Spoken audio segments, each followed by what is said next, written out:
What's going on, everyone? Welcome back to Grind Force Gaming. Nova here, and today's video is about Street Fighter Duel again, and we are going to be covering the Dante and the Bison fights. So I assume that these would be really difficult, but I do think that at some point your workbench is going to get strong enough that this is just not going to be as hard as it would have been, like if you tried it sooner, if you got here faster. Some of you might have your workbench quite nice at this point in time, and then it might be a little bit easier. The key to this one, however, is going to be to land this interrupt, which you see pop up on the screen right there, because this is a very fast team. They've got Rose, they've got Fashion Sakura, so you just want to make sure that you're not letting them get their buffs, and you're not going to let them get their early game heals. So using Beast Zangief for this one was definitely a great move.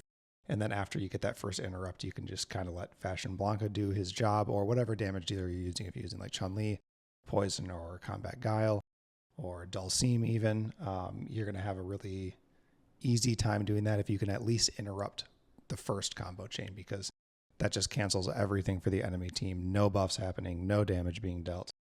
It's a real game changer. So that was the Dante fight.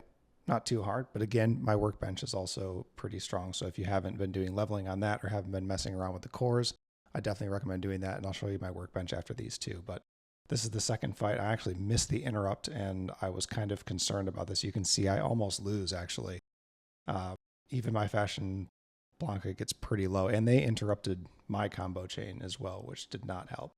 But luckily, even though this team looks like it's a pretty solid team, unfortunately, the damage dealer on the enemy team is Mad Ryu, and that's just pretty lackluster. So once he's down, they just don't really have any damage coming in whatsoever.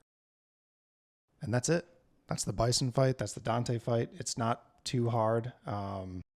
Again, if you are really struggling on it, you don't need to use this lineup, right? Like, this is just a lineup that I'm using. Any lineup will work as long as it's strong enough. And I think anything will work in a couple days, from now, even once you have your workbench leveled up more. It's just going to be easier because you're just going to be a lot stronger. So if you are struggling to beat it, just wait a day maybe, and then you'll probably be able to beat it.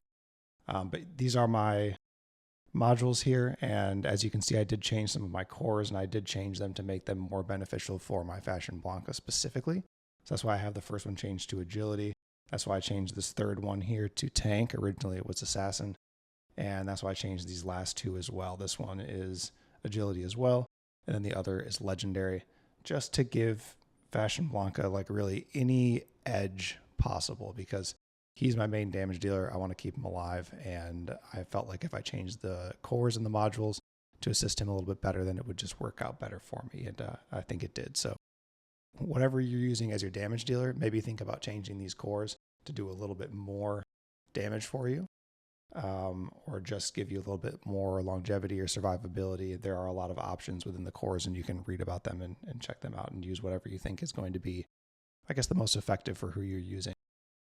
So this is going to be just a quick couple fights here. I wanted to see if I could get some new high scores, because I got a lot of the gears from beating those two, and I was able to do some good upgrades. So I was just kind of curious to see what kind of high score I could get, because I'm really trying to push, not really global, but in my personal server, I'm really trying to push the top 5. But unfortunately, we do have a lot of, well, not a lot, but we do have some whales in my server, so it does kind of mess with just placement sometimes. It's hard to tell how you really rank against some of these people because they've spent so much money. But I feel like if I can land in the top 5, then that's pretty good, right? I just really want the rewards for it. So this is actually a new record, but it's not that great of a score. You're going to see this next one is quite a bit better. And this is true for a lot of game modes. Like, there's a lot of RNG involved in these fights. You might not get as many crits. You might lose a fighter a little bit sooner due to the enemy getting some additional crits or dealing some extra damage.